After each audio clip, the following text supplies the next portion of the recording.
नमस्कार, मैं हूं आपके साथ प्रदीप आजाद और आज इस खास पेशकश में आपका बहुत बहुत स्वागत है।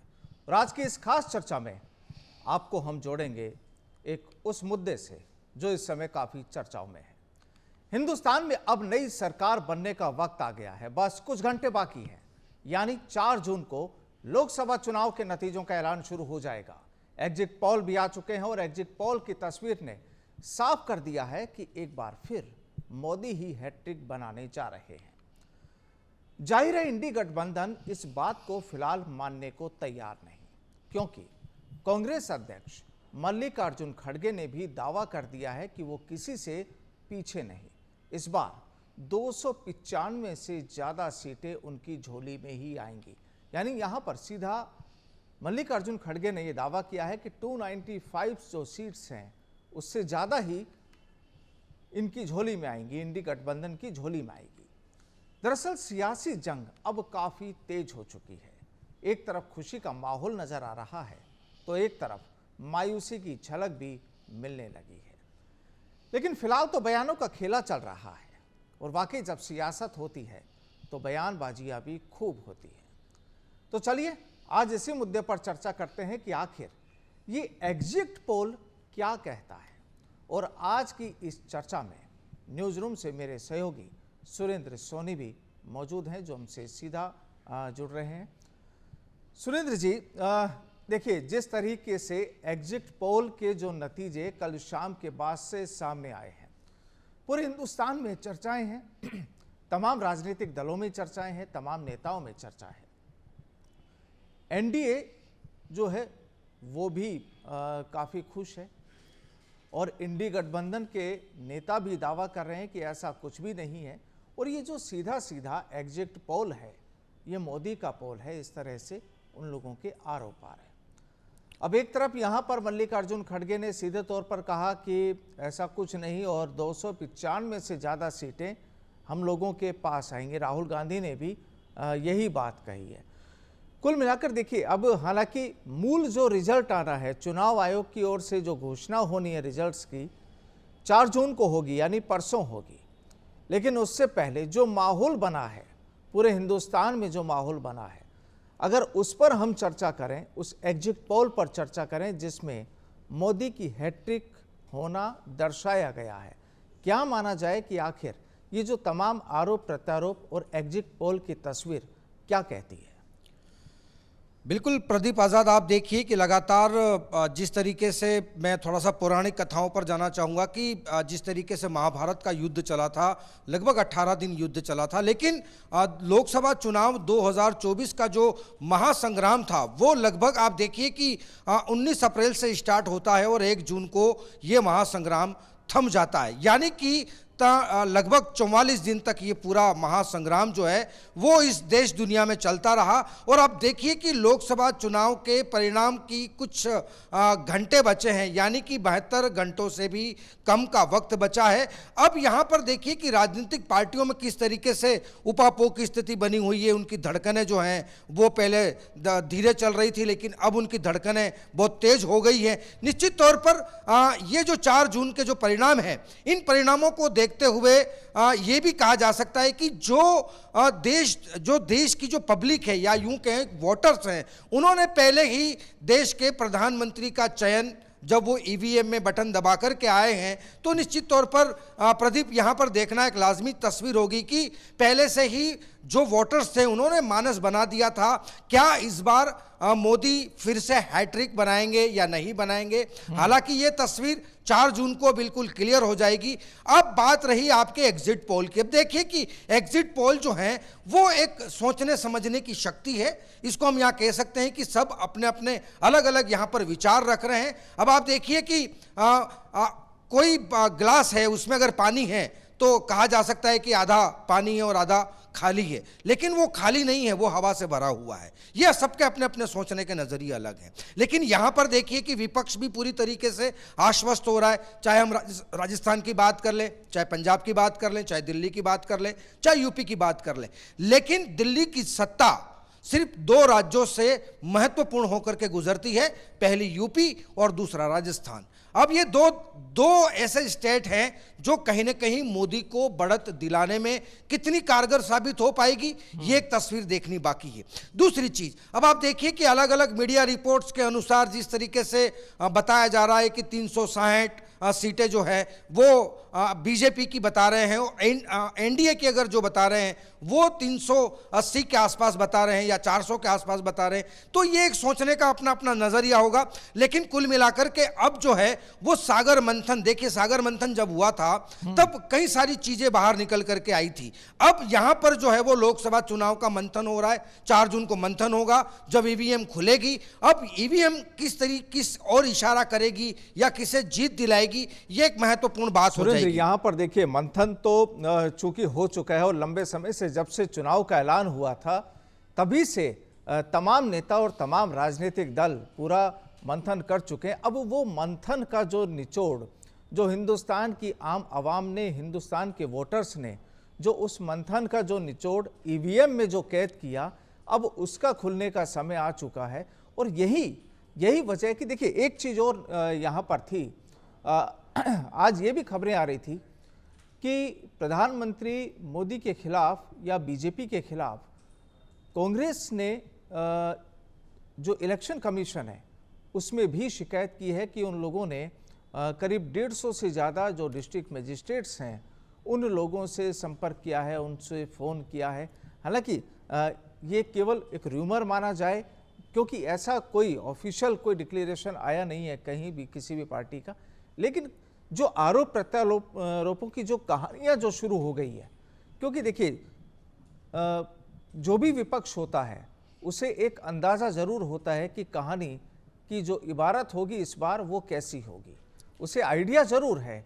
और अभी जो तमाम जो बयान जो चल रहे हैं कि हमें 295 सीट्स मिलेंगी या 400 से ज़्यादा मिलेंगी, इस तरह की जो तमाम जो चीज़ें, ये ठीक है बयानबाजियों पर आधारित है, लेकिन असल जो जब बॉक्सेज खुलेंगे, जब ईवीएम खुलेगी और उसमें से जो वो एक चिराग घिसने पे जो जिन निकलेगा, वो यहाँ पर बताएगा कि आखिर कौन सही कौन गलत और किसकी जो अपेक्षाएं थी, कौन उन अपेक्षाओं पर खरा उतरा नहीं उतरा। लेकिन ये जरूर है कि अब राजनीति और आरोप प्रत्यारोपों का दौर भी शुरू हो गया है।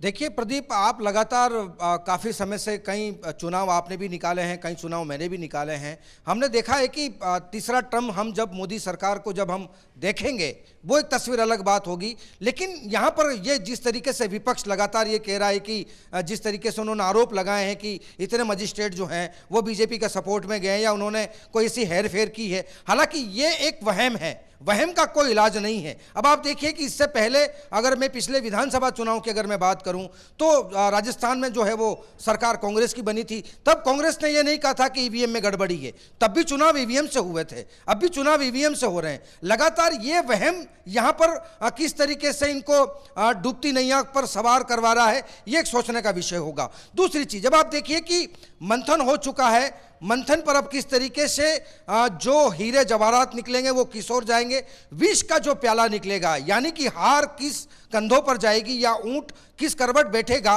और उस विष का घूंट कौन पिएगा, ये सबसे महत्वपूर्ण यहां पर सवाल होगा। लेकिन यहां पर देखिए कि जिस तरीके से इंडिया अलायंस जो ये कह रहा है कि 295 सीट ला रहे हैं, अब आप देखिए कि हमेशा से जब राजस्थान में लोकसभा चुनाव के कैंडिडेटों के नाम को लेकर के भी अगर संयंश बना था, यानी कि राहुल गांधी, मल्लिकार्जुन खड़गे, केसी वेणुगोपाल और कांग्रेस के जो आला कमान है, यहां से लगातार फीडबैक गलत जा रहा था, तभी वो असमंजस की स्थिति में थे, सूची लेट निकली थी, वही स्थिति अभी बनी हुई है। लगातार जो कांग्रेस आला कमान के पास जो फीडबैक जा रहा है वो यही फीडबैक जा रहा है कि आला कमान के सामने आपको बढ़ा चढ़ा करके आंकड़े बताने हैं ताकि आला कमान आपको खुश करेगा, आला कमान जो है वो आपको कोई ना कोई बख्शीश देगा। लेकिन ये बख्शीश और ये तमाम जो रिपोर्ट्स हैं, जो फीडबैक यहाँ के नेता भेज रहे हैं, चाहे वो अलग अलग स्टेट के नेता भेज रहे हैं, अब इन तमाम तस्वीरों पर पर्दा तब गिर पाएगा जब 4 जून को ईवीएम अपनी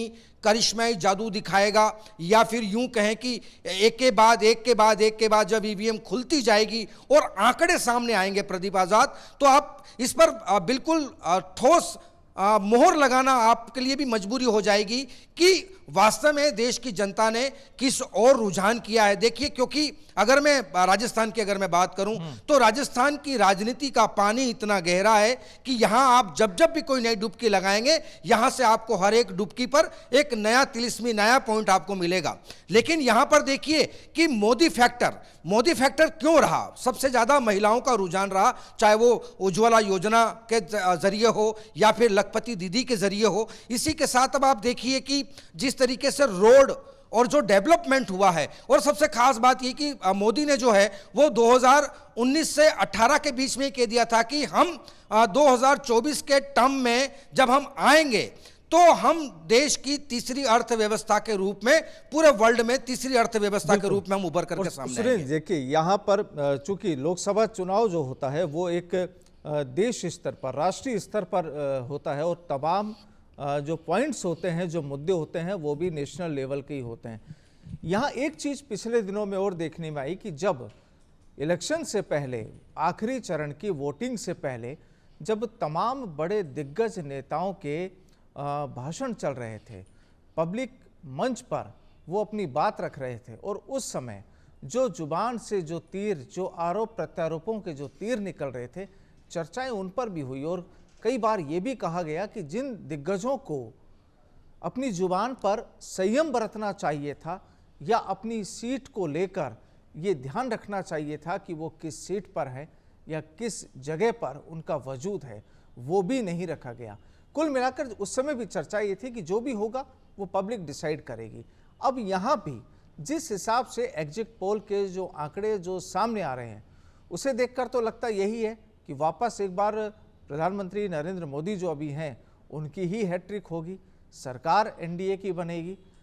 लेकिन यहाँ एक सवाल ये कि अगर सरकार वापस मोदी बनाते हैं, हैट्रिक उनकी होती है, तो विपक्ष का जो रुख होगा या उनकी जो बयानबाजी होगी, क्या उसका कोई अंदाजा?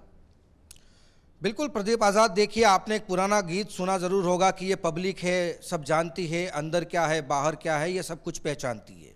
पब्लिक जहां तिलक राज तिलक करेगी उसको सबको मानना पड़ेगा, क्योंकि पब्लिक का जो व्यू है वो कोई नहीं जानता है।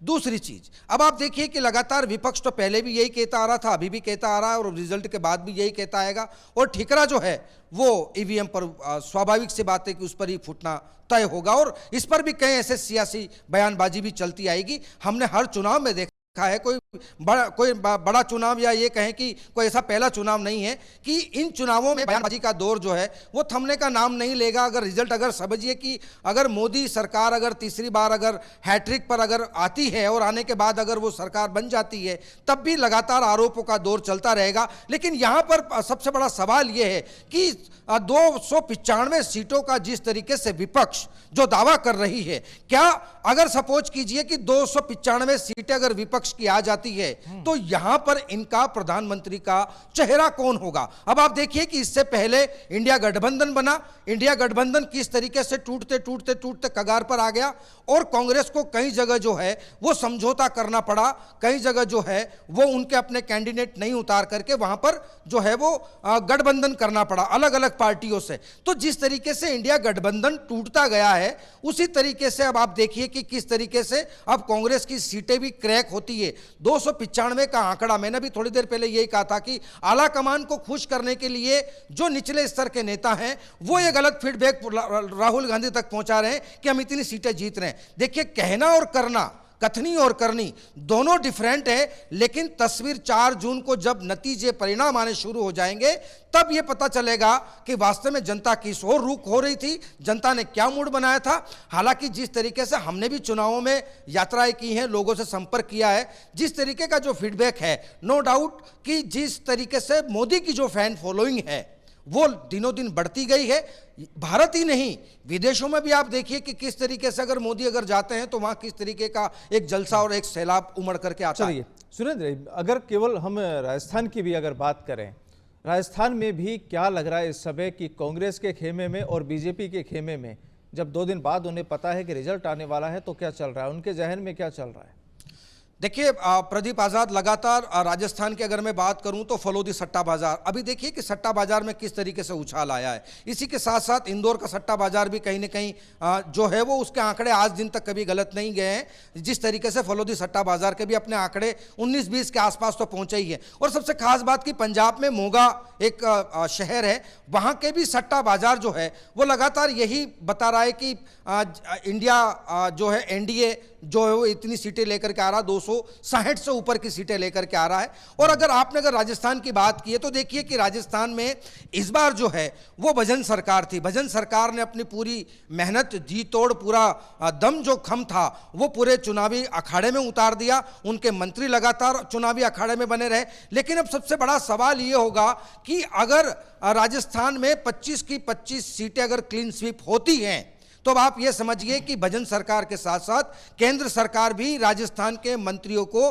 बख्शिश के तौर पर कुछ न कुछ जरूर देगी। लेकिन यहां पर विपक्ष लगातार यही कह रहा है कि 7 से 8 सीटें जो हैं वो हमारी झोली में आ रही है। यानी कि अगर 6 सीटें भी अगर बीजेपी की अगर राजस्थान में अगर कम होती है तो आप ये मान के चलिएगा कि कई मंत्रियों पर गाज गिरेगी। जो मंत्री अपने सांसद को नहीं जिता पाएंगे प्रदीप आजाद, उन मंत्रियों को उन पदों से हटाया जाएगा। और जिस सांसद को, जिस मंत्री अपने इलाके में अगर वोटिंग प्रतिशत बढ़वाया है तो उसको कहीं ना कहीं सरकार कुछ न कुछ बख्शिश में जरूर देगी। अब देखिए लगातार यहां पर जो बीजेपी का आंकड़ा चल रहा है, क्योंकि सट्टा बाजार भी यही बता रहा है कि 18 से 19 सीटें और खींच खिंचा के अगर हम लेकर के जाते हैं, जहां हम जीतने की संभावना अगर नहीं करते हैं, अगर वो सीट भी निकल जाती है तो यहां पर मुश्किल 20 सीटें आप मान करके चलिए कि राजस्थान में 18 से 20 के बीच में जो है वो बीजेपी की झोली में जाएगी। अब यहां पर 2 सीटें ऐसी हैं जो निर्दलीय प्रत्याशी है। अब देखिए अगर मैं बीकानेर की बात कर लूं, बाड़मेर की बात कर लूं, सॉरी, बाड़मेर में जो है वो रविंद्र सिंह भाटी मैदान में है। दूसरी तरफ जो है वो उम्मेदाराम बेनीवाल है। देखिए यहां पर तीसरे पायदान पर जो है वो कैलाश चौधरी पहुंच चुके हैं, क्योंकि उम्मेदाराम बेनीवाल और रविंद्र भाटी के बीच में ही एक कड़ी टक्कर है। दूसरी हम बात कर लेते हैं बांसवाड़ा डूंगरपुर की। बांसवाड़ा डूंगरपुर में लगभग जो है वो यहां पर कांग्रेस को गठबंधन करना पड़ा और अपने प्रत्याशी को जो है वो वापस समर्थन देना पड़ा। और कांग्रेस के सिंबल पर, यानी कि वहां पर त्रिकोणीय मुकाबला था बांसवाड़ा डूंगरपुर में। अब देखना होगा कि क्या राजकुमार रोत वहां से क्या बाजी मार पाते हैं, या फिर जो जीत का सिलसिला है, बीजेपी लगातार वहां से सीटें जो हैं वो हमेशा से बीजेपी की झोली में ही वो सीट आई है। अब आप 2019 में कनकमल कठारा सांसद थे, 2024 में महेंद्रजीत सिंह मालविया प्रत्याशी के तौर पर उतरे थे। अब यहां पर देखने वाली बात होगी कि राजकुमार रोत और महेंद्रजीत सिंह मालविया के बीच में कड़ी टक्कर किस तरीके से होती है। हालांकि सट्टा बाजार अभी भी जो है वो 80 पैसे राजकुमार रोत पर लगा रहा है और 40 पैसे जो है वो महेंद्रजीत सिंह मालविया पर लगा रहा है।